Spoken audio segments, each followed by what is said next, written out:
हरि ओम। ॐ लम्बोदरं परमसुन्दरमेकदन्तं रक्ताम्बरं त्रिनयनं परमं पवित्रम् उद्यद्दिवाकर करोज्ज्वलकायकान्तं विघ्नेश्वरं सकलविघ्नहरं नमामि। विघ्नेश्वरं सकलविघ्नहरं नमामि। विद्यार्थियों, अद्वयम् यणसंधि विषय अध्ययनं करिष्यामः। आज हम सब यणसंधि के विषय में अध्ययन करेंगे। यणसंधि का सूत्र है इको यणचि, इका स्थान है यण स्यादचि। इक के स्थान पर यण हो अच परे होने पर, अर्थात हरस्व अथवा दीर्घ ई उ री के बाद कोई भी भिन्न स्वर आए तो हरस्व या दीर्घ ई का या, उ का वा, री का रा, री का ला आदेश होता है।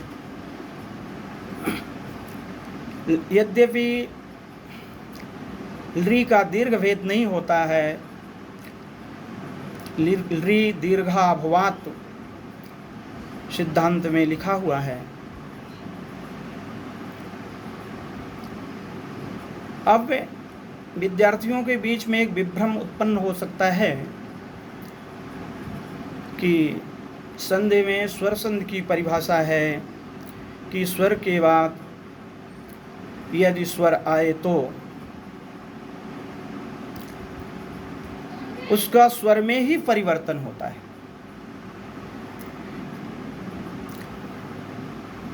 यद्यपि या, रा, ला, वा व्यंजन में भी इसकी गणना होती है, या, वा, रा, ला को अर्ध स्वर भी कहते हैं।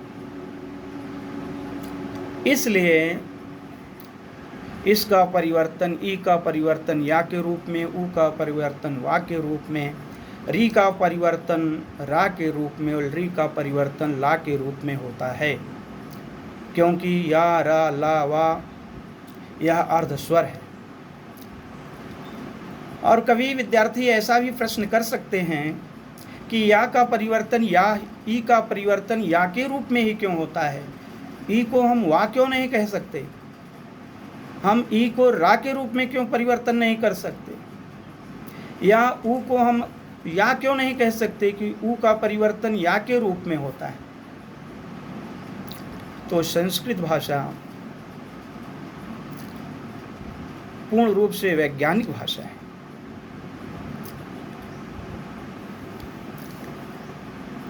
इसमें किसी प्रकार का विभ्रम अनुमेय नहीं है, अपने में संस्कारित है।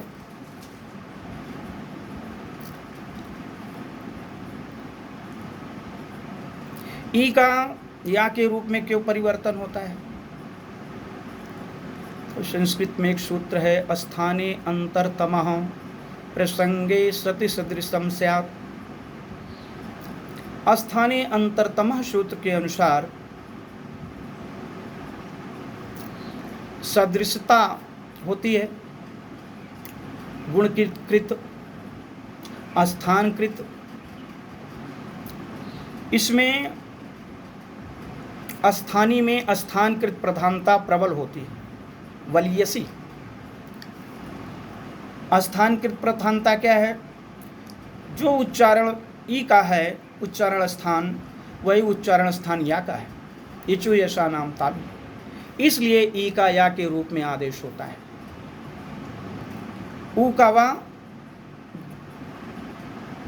के रूप में आदेश क्यों होता है? उ का उच्चारण स्थान उपपद मान्या नाम मोष्टौ। उ का उच्चारण स्थान दोनों ओष्ठ है, तो वा का उच्चारण स्थान भी ओष्ठ है। इसलिए उ का परिवर्तन वा के रूप में होता है। री का परिवर्तन रा के रूप में क्यों होता है? ऋतु रसाणाम मूर्धा, री का भी उच्चारण स्थान मूर्धा है, मूर्धन्य है, और रा का भी है। दोनों के उच्चारण स्थान समान होने के कारण ही री का रा के रूप में परिवर्तन होता है। री का लितु लसानाम दंता, ली का उच्चारण स्थान दंत है और ला का भी उच्चारण स्थान दंत है, इसलिए री का परिवर्तन ला के रूप में होता है। इको यणचि, इक आस्थाने यण स्यादच, इक के स्थान पर यण आदेश हो भिन्न अच परे होने पर। अब आइए कुछ दृष्टांत देखते हैं। यदि धन अपि, यदि शब्द के अंत में हर्षवी है, अपि शब्द के पूर्व में ह्रस्व है, यदि शब्द अन्ते का स्वर अस्ति ह्रस्वी, अपि शब्दस्य पूर्वे का स्वर अस्ति ह्रस्व आ।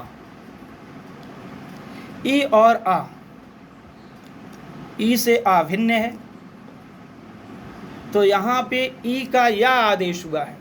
दोनों के स्थान पर एक आदेश नहीं है, ई का या आदेश है। जैसे गुण संधि में एकादेश होता है, आधन ई बराबर ए, गुण एकादें गुणा अत एंग गुण संज्ञा साथ, गुण का एक आदेश होता है, यानी दोनों का एक आदेश होता है। यहाँ दोनों का एक आदेश नहीं है, ई का या आदेश है, ऊ का वा आदेश हुआ है, री का रा आदेश हुआ है, री का ला आदेश हुआ है। ई का जब या हुआ तो ई से दा से जब ई पृथक हुई तो दा स्वर रहित हो गया,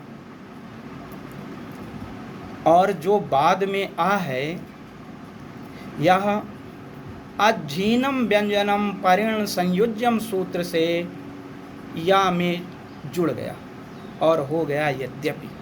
इसी तरह दधि धन आने, धा में हर्ष ई है, हर्ष ई का या आदेश हुआ, अपि का आ अज्झीनम व्यंजनम परिण संयुज्यम से उसमें संयुक्त हो गया, जुड़ गया, और फिर दध्याने रूप सिद्ध हुआ। वारि धनि अस्ति हर्ष ई, वारि शब्दस्य अन्ते हर्ष ई अस्ति, और अस्ति शब्दस्य पूर्वे हर्ष अस्ति। वारि शब्द के अंत में हर्ष ई है और उसके बाद भिन्न स्वर आ है, तो ई का या आदेश हुआ, और बाद वाला आ अज्झीनम व्यंजनम परिण संयुज्यम से या में संयुक्त हो गया, जुड़ गया, और इस तरह से वार्यस्त बना। प्रतिधन एकम प्रत्येकम, ता में से ई पृथक हुआ, या हुआ, ता स्वर रहित हुआ, और ए जो है या में जुड़ गया। अज्झीनम व्यंजनम परिणम संयोज्यम सूत्र के अनुसार ये ए या में जुड़ करके प्रत्येक्यम हुआ। इसी तरह से मधुधन अरि, मधु शब्दस अन्ते हर्ष उ अस्ति और अरि शब्दस्य पूर्वे अस्ति। मधु शब्द के बाद में हर्ष उ है, उसके बाद भिन्न स्वर आ है, तो ऊ का वा आदेश होता है, और जो बाद का आ है वह अच्छहीनम व्यंजनम परेण संयोज्यम से उस व्यंजन में आ स्वर जुड़ करके मध्वरी बनता है। इसी तरह से अनुधन आया है, अनु शब्द के अंत में हर्ष उ है, फिर भिन्न स्वर आ है, और हर्ष ऊ का वा हो गया। ना से जैसे ऊ पृथक पृथक हुआ, ना स्वर रहित हो गया, और बाद वाला आ वा में संयुक्त हो गया। इस तरह से अन्वय बना। आगे है पितृधन आज्ञा, री का रा आदेश हुआ। पितृ शब्द के अंत में री है, उसके बाद तदुपरांत दीर्घा है, दीर्घा री से भिन्न स्वर है, दोनों की उच्चारण स्थान एक नहीं है, तो री का रा आदेश हुआ। और बाद वाला जो आ है अज्झीनम व्यंजनम परेण संयोज्यम से उसमें संयुक्त हो गया, जुड़ गया, और इस तरह से पित्राज्ञा सिद्ध हुआ। इसी तरह से पितृधन अनुमति है। पितृ शब्द के अंत में हर्ष री है, अनुमति शब्द के पूर्व में हर्ष आ है। हर्ष आ पित री से भिन्न स्वर है, किसी भी स्थानीय अंतरतमः सूत्र के अनुसार किसी तरह की उसमें समानता नहीं है, तो री का रा आदेश हुआ।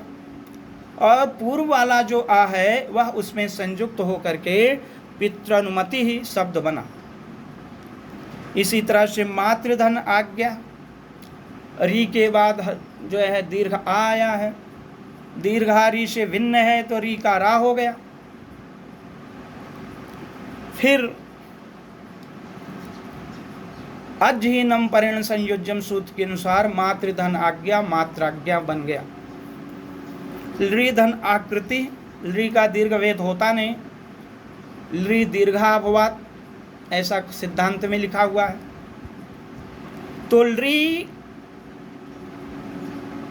के बाद दीर्घ आ आया है, तो दोनों कहीं से समान नहीं है, न उच्चारण के दृष्टिकोण से है, न स्थान के दृष्टिकोण से है, न गुण के दृष्टिकोण से। कहीं से लृ स्थानीय आ के समान नहीं है, इसलिए लृ का ला आदेश हुआ। और लृ का ला आदेश होने के बाद पूर्व बाद का आ लृ में संयुक्त हो जाता है। कहा गया है कि अज्झीनम व्यंजनम परेण संयोज्यम से लृ में आ संयुक्त होकर के लाकृति बना है। विद्यार्थियों, एक महत्वपूर्ण ये भी ध्यान देना है कि लृ में ला में री नहीं लगी हुई, लृ एक स्वतः स्वर है, इसलिए लृ का ला आदेश हुआ है। हरि ओम।